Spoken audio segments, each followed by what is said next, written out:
Fuck that nigga because he was fine. But then he had the nerve to dump me because I told him I never went to the beach till college. Nigga, you sell Obama puzzles at the African Marketplace and you gonna judge me? You grew up in LA and you never went to the beach? Okay, Windsor Hills. I was a hood rat.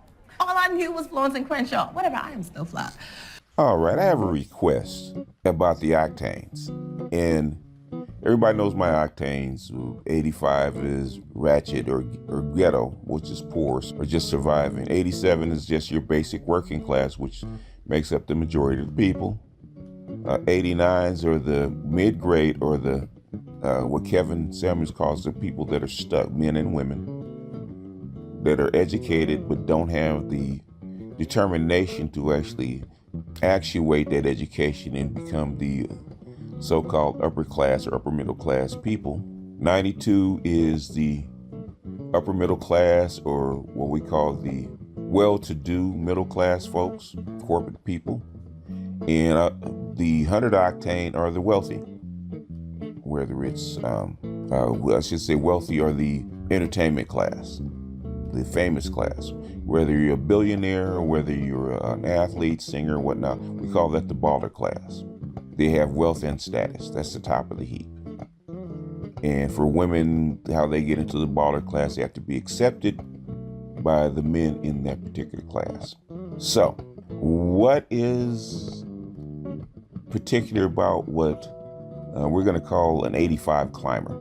Now, a year or so ago, during the Insecure season 3, there was a party where Tiffany was having a baby shower, and her 92 friends, corporate friends, which is her normal crew, showed up to help her decorate her baby shower. They thought they were showing up early. And they walk in and they find out that she has another group of friends that they had no clue that she had.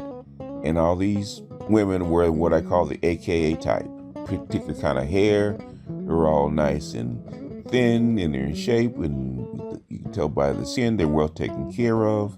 Like I said, I call them the AKA types. These are the women that marry the top of the 92 class. These are what most of the 92 men are actually looking for as far as looks, beauty, and temperament. And Kevin calls them the natural 92s. In other words, these women were born into that class.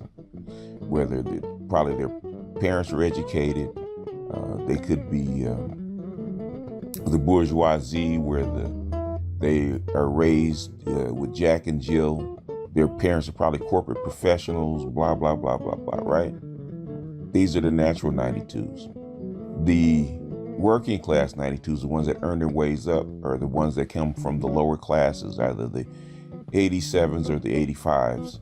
And they educated themselves and put themselves through hard work into that particular class of 92. They weren't born there. And an 85 climber, as I put it, are the non-natural 92s. And these are the women that were probably born poor or born on welfare or something like that, or even born in the projects. Like my fiance, she was born in the projects from a poor mother and father. But because she didn't want to remain there, she didn't like her situation, she got a job and she worked hard enough to actually get herself up out of that situation into a better situation to where she could live the lifestyle that she wanted. She didn't want anything to do, or supposedly anything to do, with the ghetto side. In fact, we moved to the west side in a nice condo, actually overlooking really overlooking the freeway, the 405 freeway. In fact, in Westchester, and which is a funny story I'll tell you on the side with me and her. Since I was bused to the west side, upscale west side school, actually it was a beach school. In fact, I could actually see the beach. I could actually see the ocean from the balcony at my school.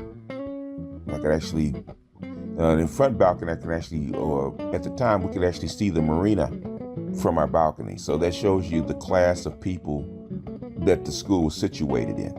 And her dream was to move to the west side, to move to where she was, which was Westchester. And me being a poor kid living where I was living, she didn't think I was used to it.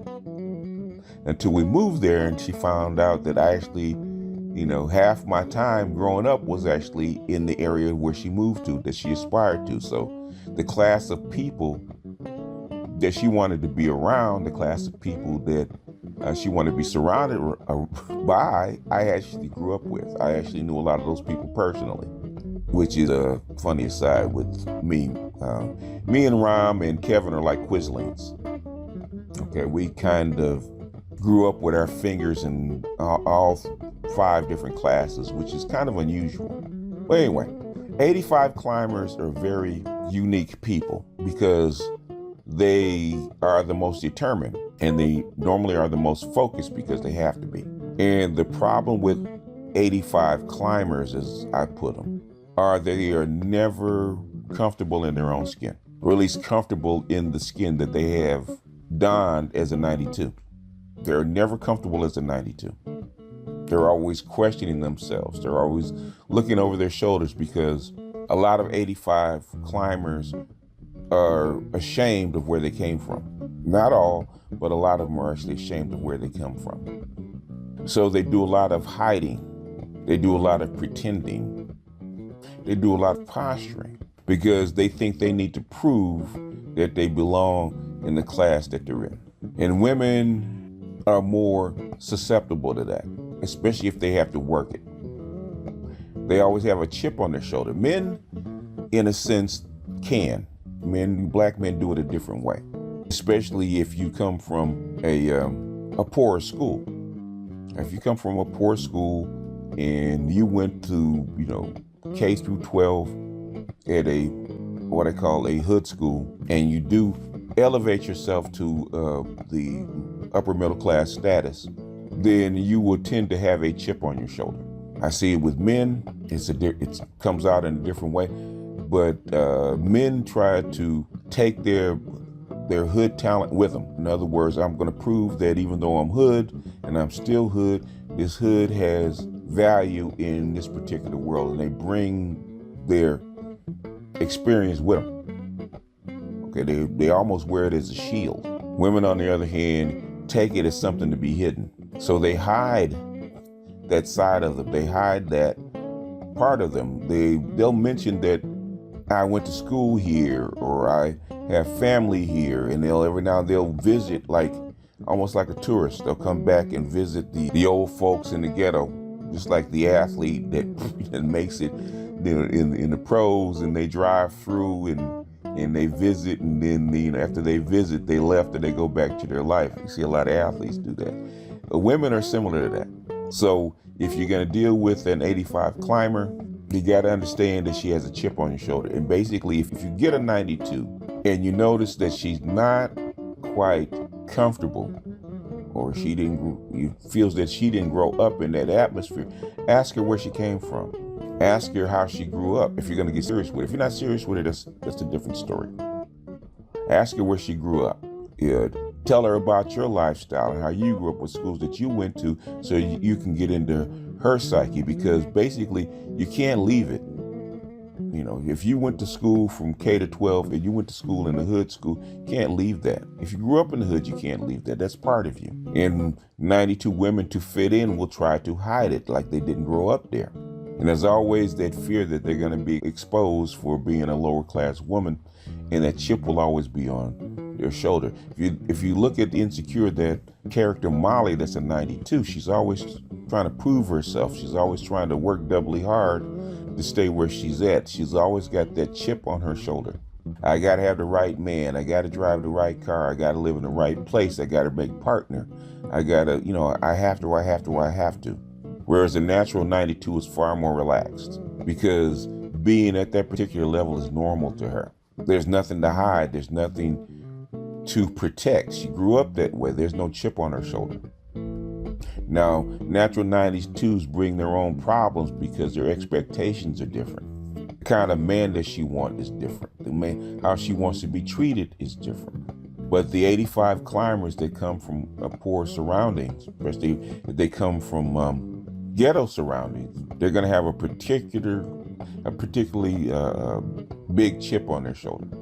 And that's going to come out when they're under stress, because when they come up under stress, they're going to revert. Like the old saying in boxing, when you get in the ring, you execute your plan until you get hit, until you get rocked. And when you get rocked, you're going to revert back to the boxer that you always were. Same thing with women, black women. They can put on that nice fancy facade, which I call the 90 facade, or that learn layer behavior that they learned to get into their class. But as soon as they get under stress, as soon as they get rocked, they're going to revert back to that old girl. And whatever that old girl did in the hood is going to come out. And if you're not used to dealing with 85s, this might not be the girl for you. An 85 climber should get with another 85 climber, or an 87 climber that's used to dealing with the women in that particular class, or the girls in that class as they grew up, because he's much more comfortable with it. He knows how to do that dance. If you haven't been or didn't grow up that way, then it's going to confuse you.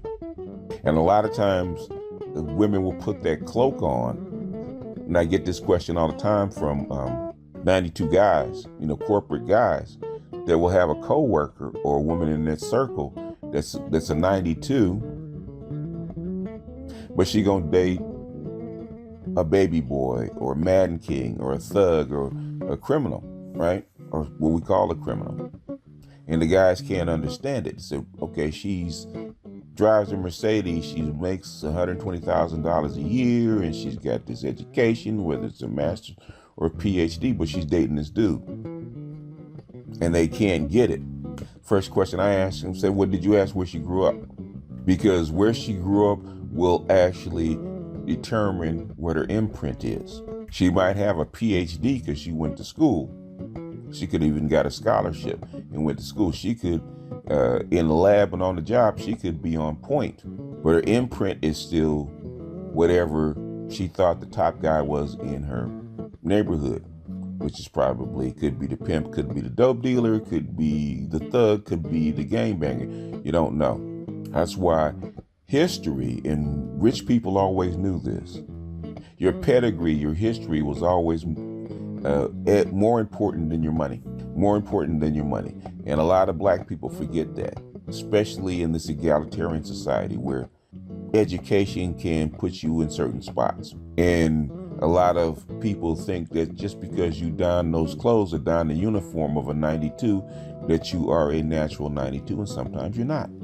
But I don't want to make this too long. For the brother that asked me to do this, I hope that this answers some of his questions. I actually recorded one that was a ramble earlier and didn't kind of make sense. I wanted to be more concise, and I think this one is more concise. But if this one doesn't answer your question, I can actually upload the ramble that might answer your question a little bit more fully. But with that, I am going to jump off of here. And if the brother that requested this wants to shout himself out, he certainly can. I'm going to leave it here, and I'll see you guys next time. Peace.